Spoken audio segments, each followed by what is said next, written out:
What is happening, everybody? What is happening? Welcome along to what is day one of my Galway Racing Festival. Of course, I'm going to come on tomorrow, preview Tuesday, which will be day two, and I'm going to preview day one at Glorious Goodwood meeting. But then on Tuesday, I'm going to come on and preview Wednesday and Thursday's action, 2 days together. We're going to get the Galway Hurl and the Galway Play in along with day two and three of Glorious Goodwood. But I'm just going to concentrate on day one of the Galway Festival tomorrow, which is kicking off 7 days of it, ferocious action. It's a long week, a hard week at times, but hopefully everybody gets to enjoy it some way or another. I'm going to kick on with the opening contest. There's a super competitive 7 race card. Of course, the feature race is the fifth race is 7:10. That is the qualified riders handicap. But before all that, we're going to kick on. As I said, I'm going to kick on with race one, and this is the Galway Hotel and the Galway Bay Hotel Novice Hurdle over 2 miles for 4-year-olds, and we've got 13 runners declared here. A very warm favourite with the Willie Mullins Paul Townend combination of Cisco, and going down through this race, I was going to take him on. I was going to go with Pigeon House. I just think you'll get a solid performance here. Jack Kennedy combining with Jessica Harrington, a very noteworthy jockey booking there for Jesse. And Jack appears to have picked Pigeon House over Morador. I think he'll give you a solid run for money each way, but I just think that if this lad is a little bit special, a French recruit, with one on the flat, very soft ground, over 2 miles, a very extended trip on the flat over in France.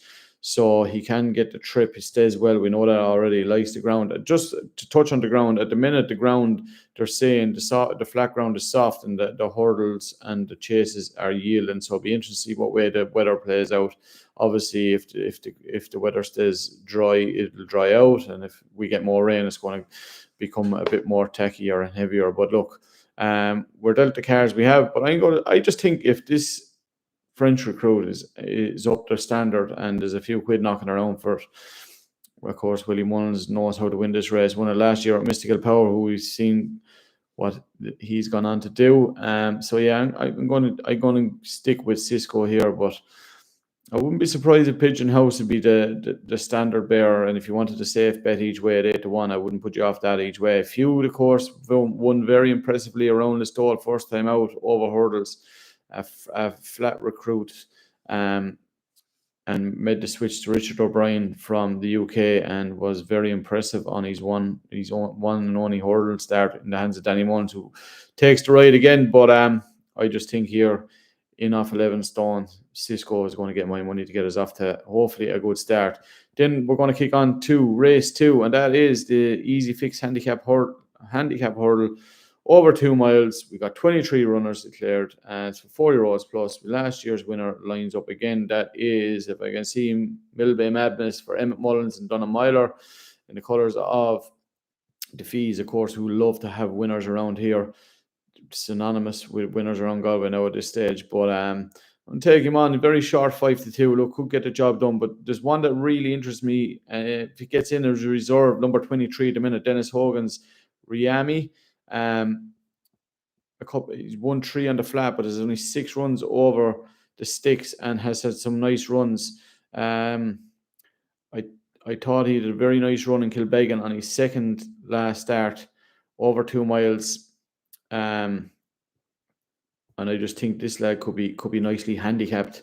It's very interesting to see will he get in. Dennis Hogan, who runs Action Motion up the top, if that stays in. If it comes out, it could be very interesting what happens here late in the morning. We'll know, obviously, by midday. I think it's midday is the cutoff point, or 11 o'clock. I'm not 100% sure there, but we'll know by midday anyway. If Action Motion doesn't run, it could be a very shrewd bit of place in here. Who will ride it in is another question, because Daniel King is down to ride one for the O'Leary's Explosive Boy, which wouldn't be without a chance either. But I just think that if this lad gets in, Riemi, you're going to get 5 places in the race. I think it could be definitely a play each way. The one that I think can still back up its last couple of runs when we seen him winning was reflectionist for Gavin Cromwell. Kieran Buckley takes the ride. As I said, a winner of his last 2 starts. I just thought the way he won in Punchestown and Limerick, I thought there was still a bit more to come. I know he got a bit of a hike in the handicaps, but I just really like to see the stars, this Son of See the Stars action, and I just think he could be definitely overpriced still at 12-1. But those are my 2 there for race 2. That is the 2 mile handicap hurdle. Then we're going to kick on to the third race. This is the 7 furlong 2-year-old maiden and 8 runners declared here. I touched on this last year about how I thought experience was key. We have a warm favourite here, truth to be told, for Dermot Weld, who of course is just synonymous with having winners around Ballybrit. If you didn't know racing, you think this was his home track, you think he'd be training in Galway. You think Dermot Weld was a Galway man. But truth be told, by 2 darn hot, it runs in the very famous colours of the Mile Air Stud. Very eye-catching debut performance. Missed the kick, ran a bit green, came home well in Naas in a 7 furlong maiden, and was only beaten less than a length. Chris Hayes, world-class jockey, combining here. Even money, the money's coming for it now. Was 5-4, and I definitely want to put into our little Acumes or doubles or trebles on the day. So truth be told, I think is the one they all have to beat here. I can see Admiral Churchill running a good race for Paddy Toomey Billy Lee. Was well fancied on its debut in the Curragh and ran a bit below par to expectations, 7th of 14, but was still beating less than 6 lengths. And we know with those Curragh maidens how sometimes being beaten only 5 or 6 lengths might seem a lot, but when they come out and have their second run can also improve. It can be put and bang there. But yeah, Admiral Churchill might be one for the each way players, but for me, I think they all have to be, truth be told. Then we're going to kick to the 640. This is a very tricky race. A 7 furlong 3-year-old handicap, 18 runners declared here. I went up and down and trying to find one that I could the last few weeks, if I can remember them running. I thought Enchanted Garden won very well the last day, but got a big hike. Shamie Heffernan combined here for Anthony Mullins runner. I like one at a price. We'll have to get a run, and it's definitely for an each way look 15. Nothing major. Augustin Lumiere for Jim Bulger and Rory Cleary. I think it has some nice runs. It's only run 5 times, but I just think that he had a nice run in the Curragh in October last year, over 6, in a maiden on soft ground. Luke McAteer took the ride, was only beaten less than 4 lengths. I thought that was a nice run. Then came out a couple of weeks later in Leopardstown, where ran below its run. I thought could be, but it was very heavy ground that day, and then was third in about a week later in Dundalk over a mile. Comes back to 7. Ground won't be heavy, barely get a deluge of rain, which they're not expecting. So I think it might even be gone yielding by the time it runs. So they're saying it's soft ground on the flat, but we'll see what way the first race or 2 runs and what way the weather is. But I just think at 20-1, now we've drawn 16, which is not an ideal draw, but if you need one to come home with a bit of luck and get a bit of cover, maybe it could be the ideal draw. So I take a chance at 20-1 with Augusta Lumiere for Jim Bulger and Rory Cleary. Then we're going to go to the feature race of the opening day's action, and that is the 2 mile Connacht Hotel Qualified Riders Handicap. 23 runners lining up here. I have 2 nice selections here each way. Last year, I nearly certain we tipped Sajak each way and was a very painful third, but he was only beaten a length. But Harry Swan comes back in here for a ride for Gordon Elliott in the very famous JP McMahon's colours. Wouldn't it be an aptitude winner if Harry Swan could combine in those colours, especially after what was a superstar horse passing away during the week, which was Istabrak. And I think Shajak, I definitely put him back in here this year. He's only ran twice since he's run here last year, has only had 10 runs in total, so is still with a bit up his sleeve, and had a nice run the back end of last year at the Listowel Festival, where he finished 5th of 18, but was only beaten 7 lengths in a very competitive handicap hurdle around there. I just think And we've seen how Harry Swan has improved dramatically over the last 12 months or 18 months with his riding. And I just think he's drawn well in 8. And yeah, I think he could be the one to be playing around here. But the one I do fancy to run very well each way is Sunak Ella for Joe Murphy, trainer Joe Murphy. Young David Doyle combines here, claiming 7, takes a valuable 7 off 11.10 here. Drawn in 2, lovely draw. I think if he bounces good and proper and early up the front end, I think this lad could be the one to I think they'll all have to chase him home. Was a very good winner at the festival here on the flat back in 2022, and hasn't ran a whole pile. Well, his since then has only ran, I'd say, the guts of 8 or 9 times, which is not a whole pile. Ran some nice races too, and has had a run over hurdles back in June.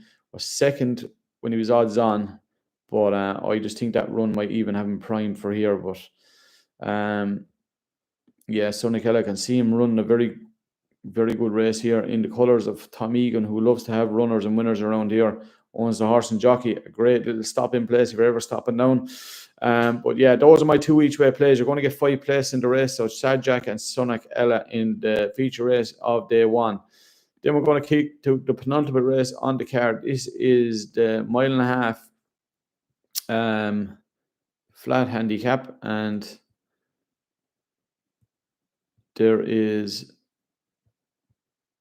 one that might catch my eye each way. It's a race where I don't really have a whole opinion on, to be honest with you, and we might just leave it alone. But I would give a chance to Highland Bling for Jessica Harrington and young apprentice Keelan Kendi, who's still claiming a valuable £7. That's the key here. Had won around Fairy House with Shane Foley in the saddle over 1.5 miles, and then went to Royal Ascot for one of the big handicaps over there. Rachel King took the ride, but was never in the firing line. But I still think there could be a bit more to come here, and at 22-1 could be definitely one to outrun its odds, especially with Keelan Kendi taking a valuable 7 off.